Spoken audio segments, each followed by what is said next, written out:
Hello, my book is about the adventures of Huckleberry Finn. Samuel Clemens, or also known as Mark Twain, was born in Florida, Missouri. Twain in his youth actually worked as a riverboat apprentice and also was called the Lincoln of our literature.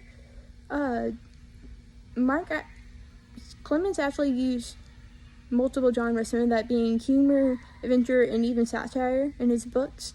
Clemens, though, he passed on April 21st, 1910.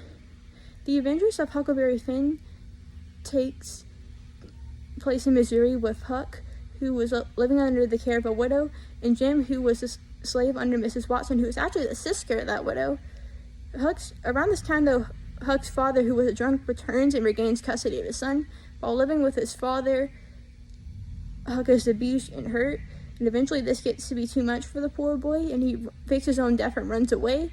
But while on the run, Huck actually runs into Jim, who is actually running away too from Mrs. Watson, who was trying to sell him to a plantation in New Orleans.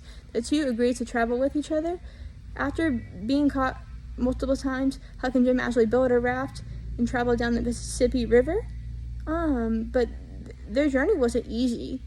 Like, for instance, they board a steamboat and run into gang members who were causing all kinds of trouble. Eventually, they were able to get away, but sadly, they were separated, and Huck was actually taken in by a family for some time, but eventually had to leave once this family's own family rivalry started to get too much for him. And Huck actually somehow he runs into Jim again, and the two travel with each other. But during all this time, Huck and Jim actually start to grow as good friends, because at first Huck didn't see Jim as anyone, but slowly starts to see him as a good friend, and Jim starts to see Huck as a good friend because all Jim's life he's had it rough, but Huck actually treated him nice. But sadly, they run into more people again, who are two con artists who call themselves the Duke and the King, who actually forced Jim and Huck into helping them with their scams. Some of that being posing as priests to collect profit, and even posing as his family's long-lost uncles to collect their property and inheritance. Huck figures this out, though, and is able to hide the inheritance money and help stop these posers, but sadly, the two con artists get a hold of Jim and sell him to a plantation for profit. Huck finds this out, though, and with the help of his friend Tom Sawyer, actually worked to get Jim back.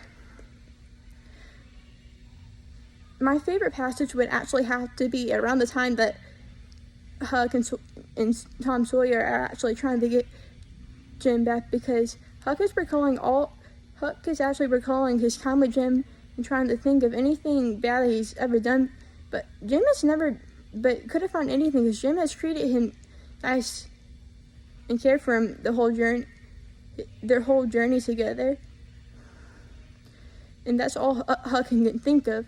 I like this a lot because it always shows a friendship between the two, but also shows a character development between in Huck, because at first, in the beginning of the book, didn't like Jim at all, but now sees him as his friend. Some obvious themes in this book would have to be slavery, because for one, Jim was a slave, and also multiple times throughout the book, slavery is mentioned and even shows a treatment of slaves. Another would have to be freedom, because both Huck and Jim are trying to escape from their corrupted lives.